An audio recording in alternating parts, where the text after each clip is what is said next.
नमस्कार दोस्तों, आप लोग का स्वागत है अपना ही चैनल आर के माही मैथमेटिक्स क्लासेज में। आप लोग का स्वागत है। आज हम दोस्तों मैथ के जो सेट है, जो कल 1 से लेकर 21 तक के सेट नंबर 1 को आज हल किए थे। आज वहीं दोस्तों उसी सेट से 22 से लेकर 55 तक के प्रश्नों का हल देखने को मिलेगा दोस्तों। तो वीडियो पर पहली बार बने हुए हैं तो चैनल को सब्सक्राइब कर लीजिए और बेल आइकन प्रेस कीजिए ताकि ऐसे वीडियो आप तक पहुंचती रहे। दोस्तों, कहा जाता है सपनों को पूरा करने के लिए अपनों को छोड़ना पड़ता है। अपनों को छोड़ने का मतलब है से जब सपनों में आप लग जाइए, एकाग्रचित्त हो जाइएगा तो सगा संबंधी जो भी है चीज़ें उनको आपको भूलना पड़ेगा, नहीं तो आपको सपना को भूलना पड़ेगा। अगर सपना आपको पूरा हो जाता है तो सारे अपने पहचानने लगते हैं, और सपना नहीं पूरा होता है तो अपनों ने भी इनकार कर देते हैं। तो दोस्तों, सपनों को पूरा करने के लिए अपनों को छोड़ना पड़ता है। इसलिए आज हम क्या करेंगे, मैथ का जो भी ऑब्जेक्टिव है उसको सॉल्व करेंगे। तो चलिए सेट नंबर 1 का क्वेश्चन नंबर 22 से हम लोग आज अध्ययन करेंगे, और बहुत बारीकी से अध्ययन करेंगे। जो आपको दिमाग में नहीं डाल दिया तो मेरे वीडियो को देखना छोड़ दीजिएगा, ठीक है दोस्तों। तो ज़्यादा बात नहीं करते हुए चलते हैं सेट नंबर 1 की ओर। तो चलिए क्वेश्चन नंबर 22 में हम लोग देखते हैं। सबसे पहले समानांतर श्रेणी में हम लोग देखते हैं। सबसे पहला जो अंक जो होता है उसको प्रथम पद कहते हैं।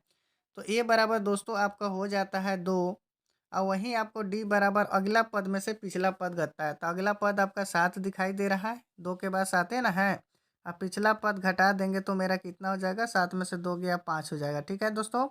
और अंतिम पद को हम लोग ए एन कहते हैं। ए एन बराबर कितना हो जाता है आपका 47 दिया हुआ है, ठीक है दोस्तों। तो चलिए हम लोग एन यहाँ पर कह रहा है कौन सा पद। तो जब भी ऐसे प्रश्न आ जाए कौन सा पद 47वां इसमें दिया हुआ है, 50वां 60वां ऐसा करके जब भी प्रश्न है तो अब वो को एन ही ज्ञात करना पड़ेगा दोस्तों। तो यहाँ पर दोस्तों हम बता दें एन का सूत्र जो होता है, स्पेशल सूत्र आपको बताएंगे। ए एन माइनस हो जाता है ए, और बाटा हो जाता है डी, ठीक है दोस्तों। अब +1 हो जाता है।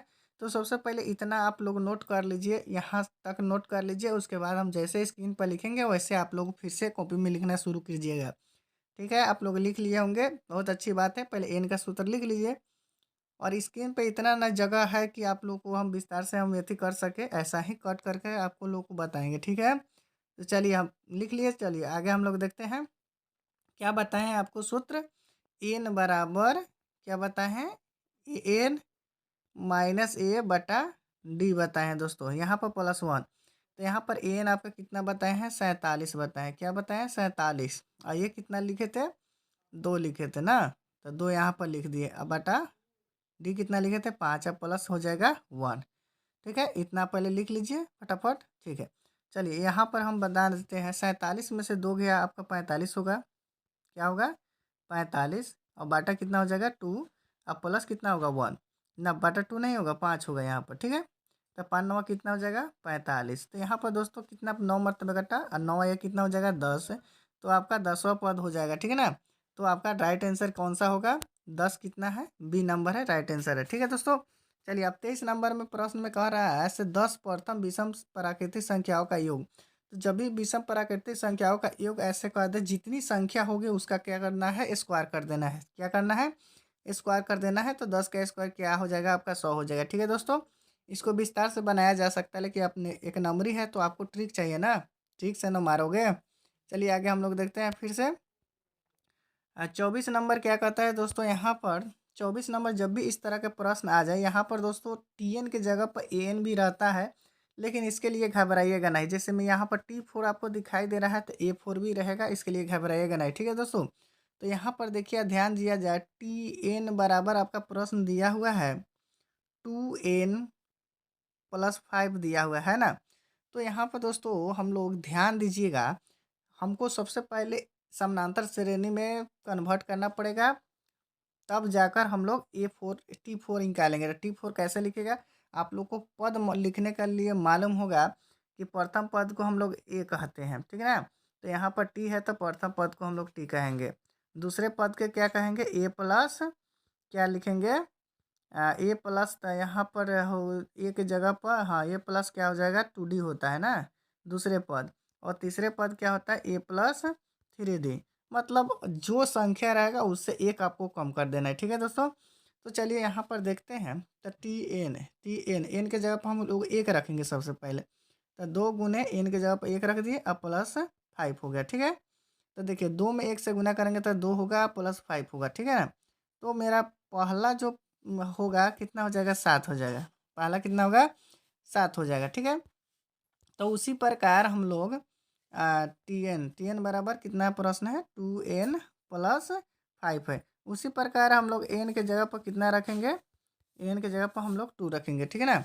अब जहाँ एन है वहाँ पर क्या रखेंगे 2 रखेंगे तो T2 हो जाएगा। तो यहाँ पर 2 गुने 2 अब प्लस कितना हो जाएगा, यहाँ पर प्लस है दोस्तों, ठीक है, प्लस 5 हो जाएगा। तब 2 दूना कितना होगा 4 अब प्लस 5। तो यहाँ पर दूसरा पद कितना आ गया आपका, दूसरा पद आ गया आपका 5, ठीक है। पहला पद कितना था 2 और पहला पद कितना था आपको याद कर लीजिए, 2 एकम 2 कितना 7 था और दूसरा पद कितना आ गया आपका 5 4 9 9 आ गया दूसरा पद, ठीक है। दूसरा पद कितना आ गया 9 आ गया, ठीक है।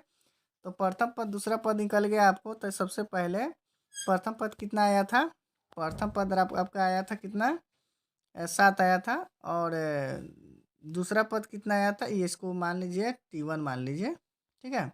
इसको T2 मान लीजिए, ठीक है ना। T2 कितना,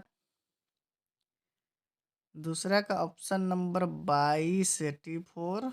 यहाँ पर 15 5 20 2 22 है। यहाँ पर थोड़ा सा मिस्टेक हो रहा है। यहाँ पर दोस्तों आपका मिस्टेक हुआ था, यहाँ पर देखिए 9 में से प्रथम पद यहाँ पर 2 2 एकम 2 कितना होगा 7 और दूसरा पद कितना होगा 2 दूना 4 5 9 9।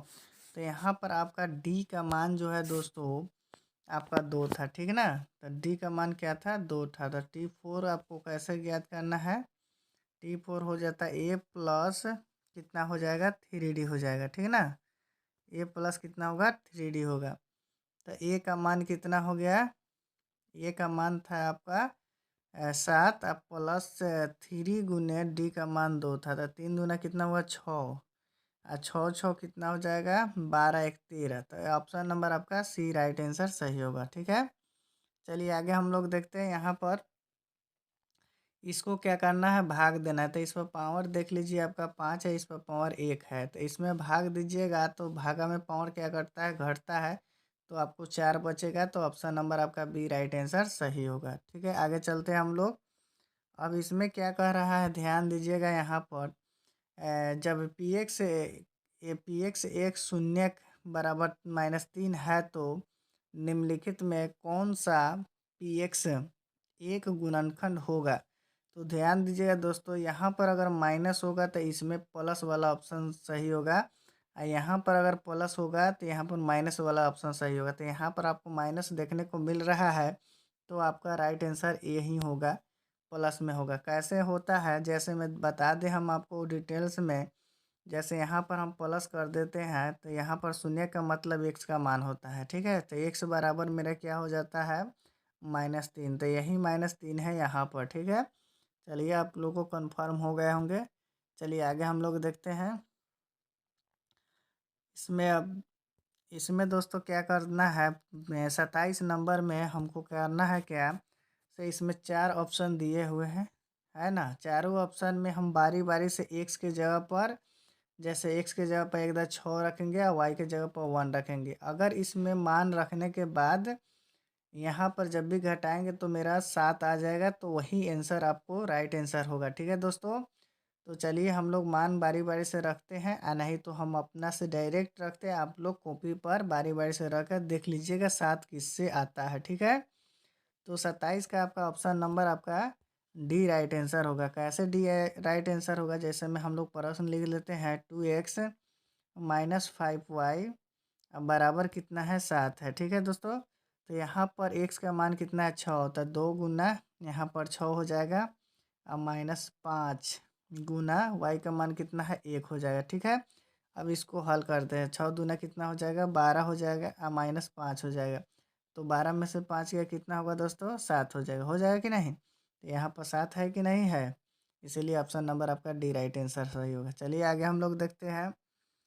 यहाँ पर कहा जा रहा है से एक्स जो है एक्स बराबर 4 के आलेख कैसे होगा। तो एक्स बराबर 4 का आलेख आपको बता दे ऑप्शन नंबर इसमें डी होगा, क्योंकि एक्स का मान जो है वाई में लिखाता है, तो वाई में इसमें आपको दिखाई तो दे रहा है, एक्स में मतलब 0 होना चाहिए, तो इसमें से कोई नहीं है, ठीक है ना। इनमें से सभी होगा, इनमें से सभी होगा, ठीक है। चलिए आगे हम लोग देखते हैं फिर से। यहाँ पर देखिए बहुत अच्छा प्रश्न है आपको 29 नंबर प्रश्न क्या कह रहा है, यहाँ पर ध्यान दिया जाए, अच्छा तरीका से देख लीजिए। सबसे पहले प्रथम पद आपको ए होगा, ए कितना होगा आपका 2 होगा, ठीक है। और डी कितना होगा, दूसरे पद में से घटाते हैं तो डी होगा 6 माइनस कितना हो जाएगा 2 हो जाएगा, तो डी का मान हो जाएगा 4 आपका, ठीक है। अब यहाँ पर प्रश्न दिया हुआ है ए 20 माइनस हो जाएगा ए 10, ठीक है।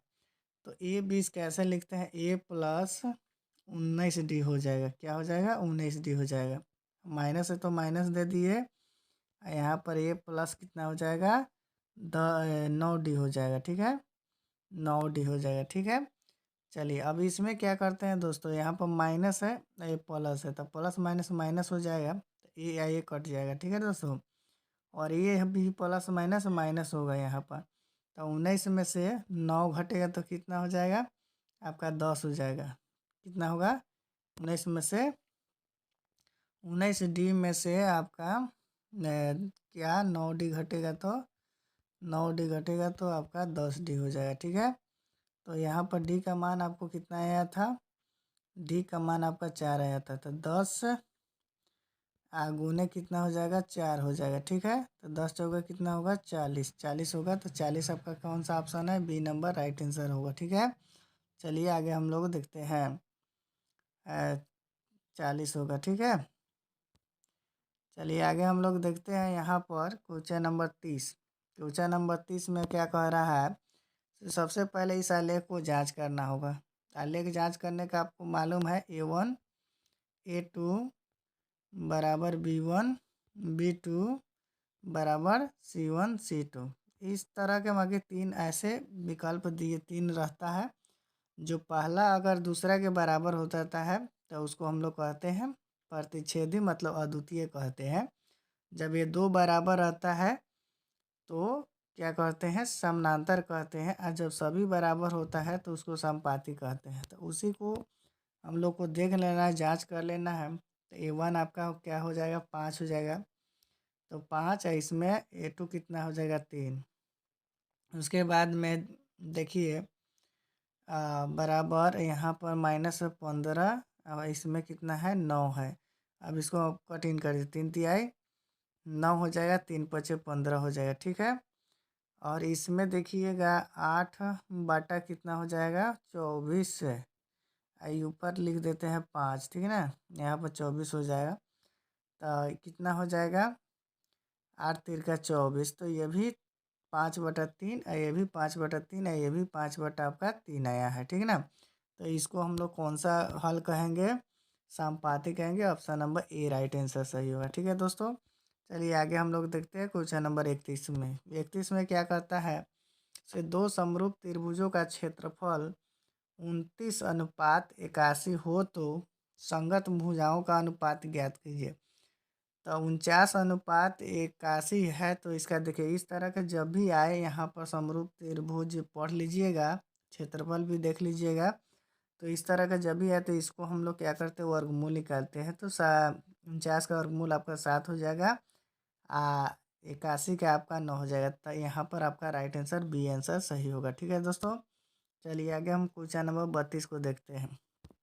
क्वेश्चन नंबर 32 क्या कह रहा है, से 2 समरूप त्रिभुजों के संगत भुजाओं का अनुपात, अगर संगत भुजाओं का अनुपात कहा जाए और अगर क्षेत्रफल ज्ञात किया जाए तो इसको वर्ग कर देना है दोस्तों, ठीक है।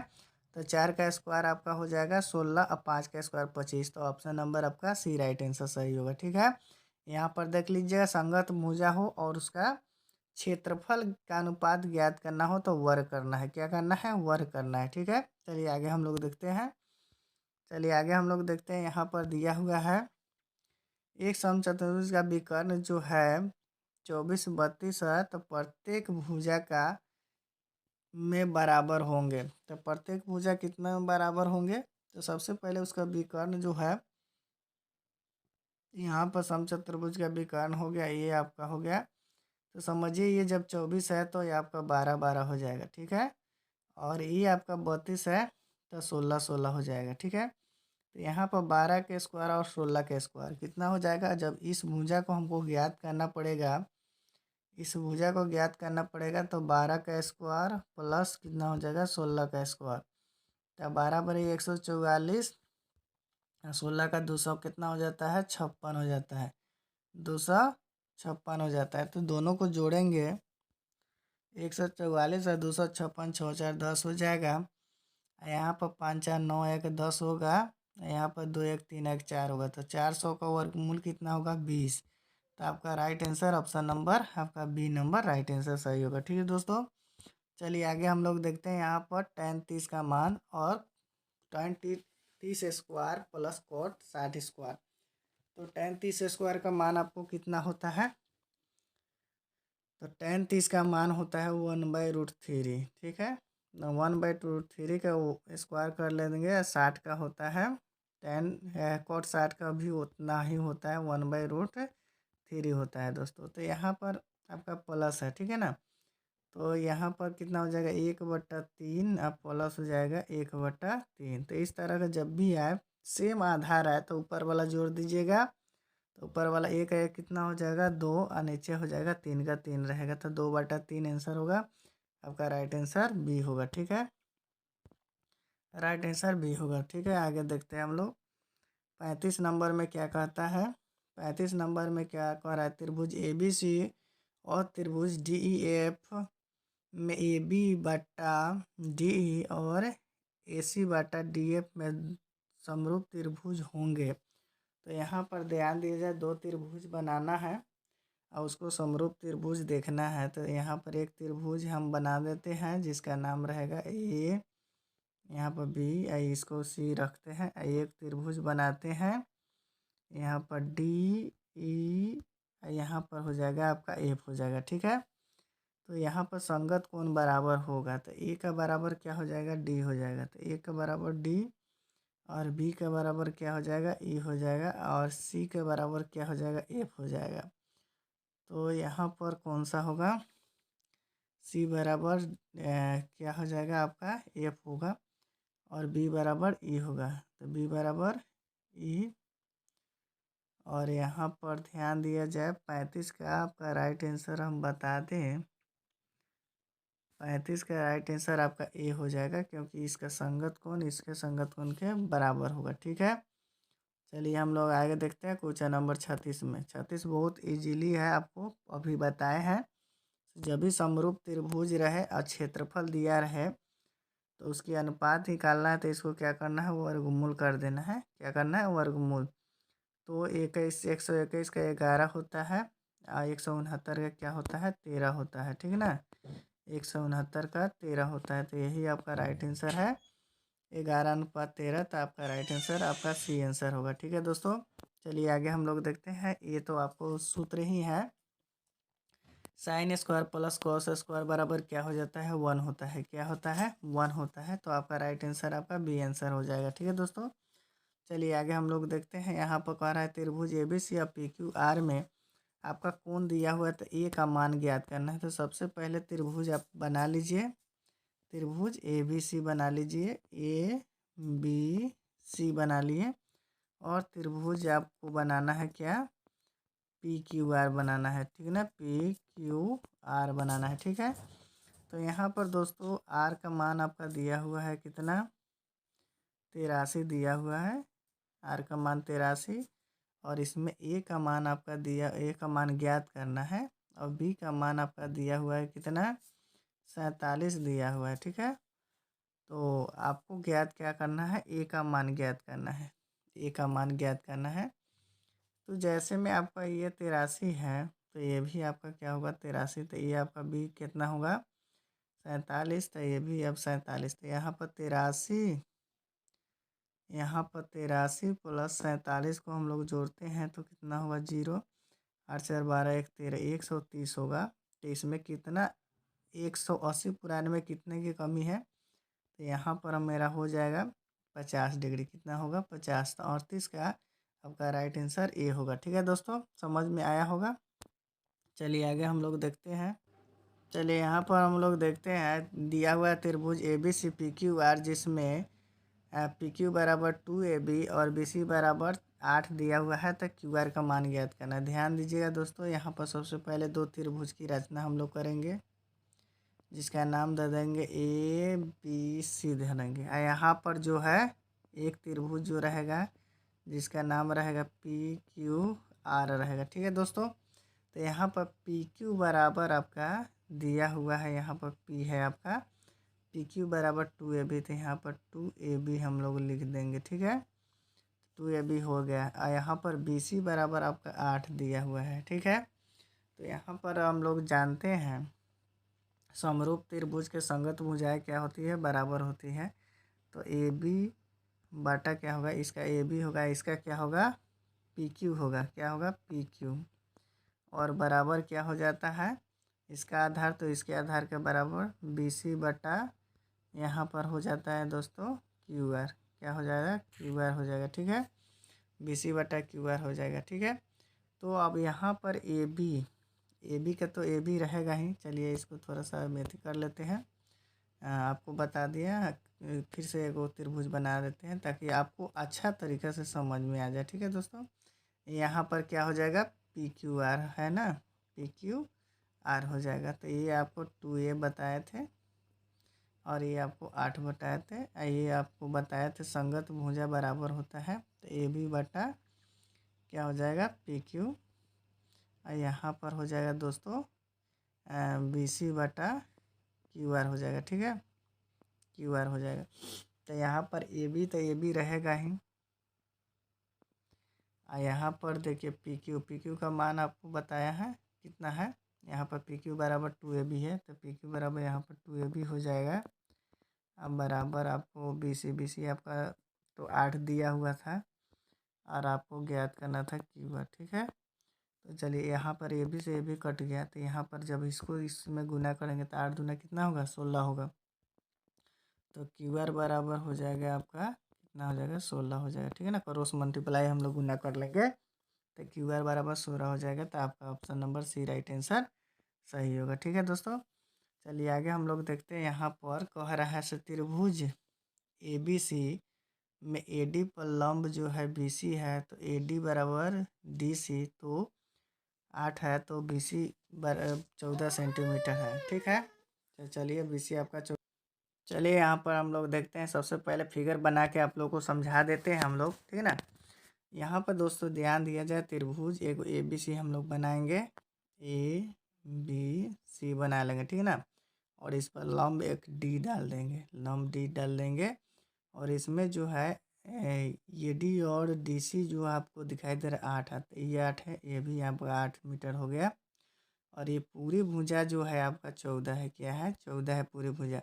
तो जब ये 8 हो गया, ठीक है, जब ये 8 हो गया तो ये आपको कितना मिल जाएगा, यहाँ पर 14 पुराना है तो ये आपका 6 हो जाएगा दोस्तों। ठीक है, आपको ज्ञात क्या करना है, ए बी आपको ज्ञात करना है। यहाँ पर ए बी आपको दिया रहा, ए बी बराबर क्या हो जाता है दोस्तों, ए बी बराबर मतलब ए बी क्या होगा आपका कौन, यहाँ पर लंब है तो ये ए बी हो गया कौन, यहाँ पर आपका 6 है और ये आपका 8 है। तो यहाँ पर रूट अंदर आपका क्या हो जाता है, 8 का स्क्वायर प्लस क्या हो जाता है, 6 का स्क्वायर। तो 8 ढाई हो जाएगा 64, प्लस में हो जाएगा 36। तो यहाँ पर हो जाएगा आपका 100 का वर्गमूल कितना हो जाता है, 10 हो जाता है। ठीक है दोस्तों, 100 का वर्गमूल 10 था। इसमें 10 ऑप्शन कौन सा है, सी नंबर है, राइट आंसर सी होगा। ठीक है, राइट आंसर आपका क्या होगा, सी होगा।